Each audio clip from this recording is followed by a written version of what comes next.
Russia-Ukraine war latest news. Russian protesters want nuclear weapons on U.S. cities. Activists from Russia's National Liberation Movement, NOD, marched through the streets and shouted demands to target American cities with Russian nuclear weapons, as shown in a video that went viral on Thursday.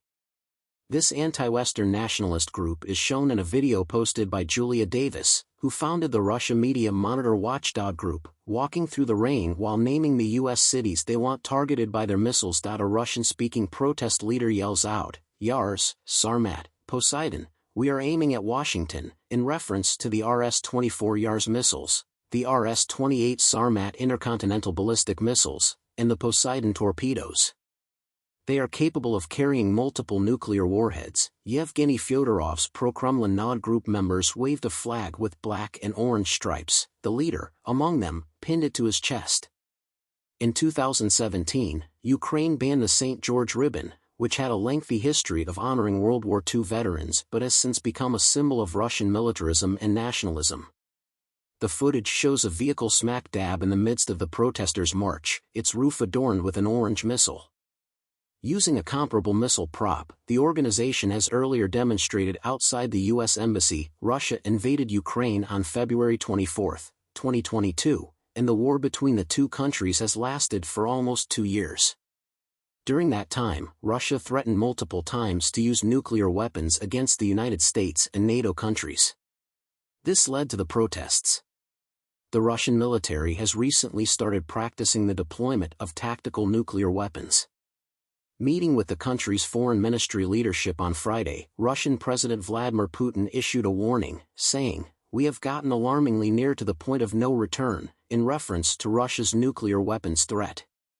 Putin allegedly told the state-run news outlet TASS that the West is either naive of the severity of the threat they themselves pose or are just obsessed with the belief in their own impunity and their own exceptionalism.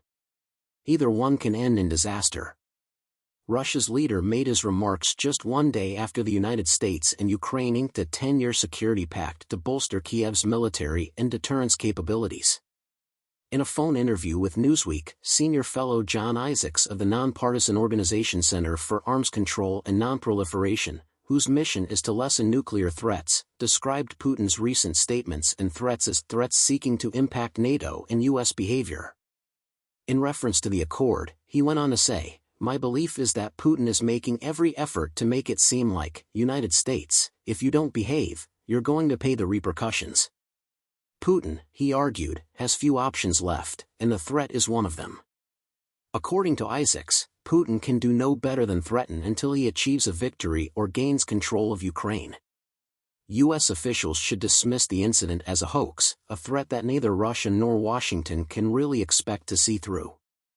It would be catastrophic for any nation if Putin began utilizing nuclear weapons. Not only would he and many Russians perish, but so would many Americans and NATO members. With the words "you have nuclear weapons," you are talking about destroying most life on Earth, extensive harm in your own country as well as other countries. Isaacs described the devastating and all-encompassing nature of nuclear war.